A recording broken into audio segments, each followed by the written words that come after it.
Hello दोस्तों, step towards stock market YouTube channel पे आप सभी का स्वागत है।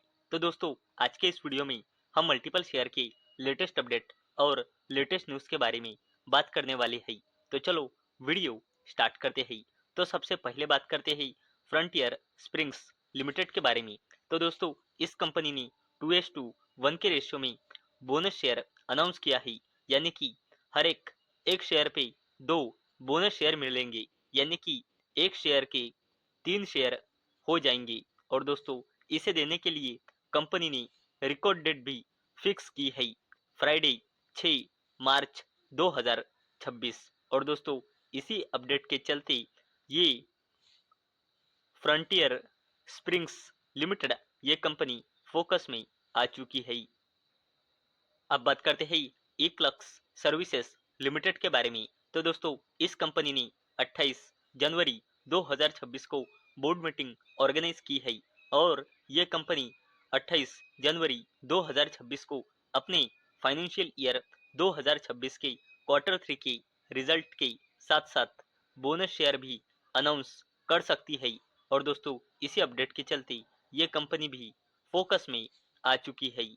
अब बात करते हैं इंडियन बैंक के बारे में। और दोस्तों, इस कंपनी ने अपने क्वार्टर 3 का रिजल्ट डिस्क्लोज किया है। अगर हमने कंपनी की स्टैंड अलोन नंबर देखे तो कंपनी का revenue year on year basis और क्वार्टर ऑन क्वार्टर बेसिस से बढ़कर 17,098 करोड़ रुपए आया है और net profit year on year basis पे और क्वार्टर ऑन क्वार्टर बेसिस पे मार्जिनली बढ़कर 3,061 करोड़ रुपए आया है। और बैंक का ग्रॉस एनपीए और नेट एनपीए दोनों ही ईयर ऑन ईयर बेसिस पे और क्वार्टर ऑन क्वार्टर बेसिस पे कम हुए हैं। और बैंक का एनपीए कम होना ये एक पॉजिटिव साइन माना जाता है। और इसी अपडेट के चलते इंडियन बैंक ये फोकस में आ चुकी है। करते हैं आईआईएफएल फाइनेंस लिमिटेड के बारे में। तो दोस्तों, इस कंपनी ने 4 रुपए पर शेयर का इंटरिम डिविडेंड अनाउंस किया है और इसे देने के लिए कंपनी ने रिकॉर्ड डेट फिक्स की है 29 जनवरी 2026। और दोस्तों, इतना ही नहीं तो कंपनी ने अपने क्वार्टर 3 का रिजल्ट भी डिस्क्लोज किया है। अगर हमने कंसोलिडेटेड नंबर देखे तो कंपनी का revenue year on year basis पे और क्वार्टर ऑन क्वार्टर बेसिस पे बढ़कर 3,427 करोड़ रुपए आया है और नेट प्रॉफिट भी ईयर ऑन ईयर बेसिस और क्वार्टर ऑन क्वार्टर बेसिस पे बढ़कर 501 करोड़ रुपए आया है। और इसी अपडेट के चलते ये कंपनी भी फोकस में आ चुकी है। अब बात करते हैं RailTel corporation of India limited के बारे में। तो दोस्तों, RailTel corporation of India limited को मिनिस्ट्री ऑफ डिफेंस के तरफ से 140 करोड़ 71,45,056 रुपए का ऑर्डर मिला है और इसी अपडेट के चलते RailTel corporation of India limited ये कंपनी भी फोकस में आ चुकी है। अब बात करते हैं कैम्स के बारे में, यानी कि computer age management services limited के बारे में। तो दोस्तों, इस कंपनी ने 3.5 रुपए पर शेयर का इंटरिम डिविडेंड अनाउंस किया है और इसे देने के लिए कंपनी ने रिकॉर्ड डेट फिक्स की है 30 जनवरी 2026। और दोस्तों, इतना ही नहीं तो कंपनी ने अपने क्वार्टर 3 का रिजल्ट भी डिस्क्लोज किया है।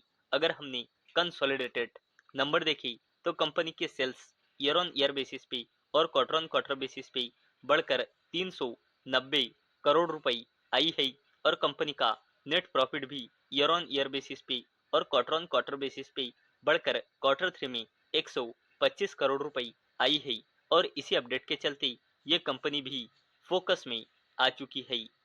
अब बात करते हैं एनटीपीसी ग्रीन एनर्जी लिमिटेड के बारे में। तो दोस्तों, एनटीपीसी लिमिटेड के subsidiary company NTPC green energy limited ने एमओयू यानी कि मेमोरेंडम ऑफ अंडरस्टैंडिंग यानी कि एक तरह का एग्रीमेंट साइन किया है।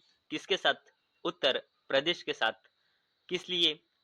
इन द स्टेट यानी कि उत्तर प्रदेश स्टेट्स में renewable energy and green hydrogen projects development के लिए ये एग्रीमेंट साइन हुआ है। और इसी अपडेट के चलते एनटीपीसी लिमिटेड की subsidiary company NTPC green energy limited ये कंपनी फोकस में आ चुकी है। बात करते हैं अडानी टोटल गैस लिमिटेड के बारे में। और दोस्तों, इस कंपनी ने भी अपने क्वार्टर 3 का रिजल्ट डिस्क्लोज किया है तो इस कंपनी का revenue year on year basis पे 17% से बढ़कर 1639 करोड़ रुपए आया है और net profit year on year basis पे 11.4% से बढ़कर 158.65 करोड़ रुपए आया है। और इसी अपडेट के चलते अडानी टोटल गैस लिमिटेड ये कंपनी भी फोकस में आ चुकी है।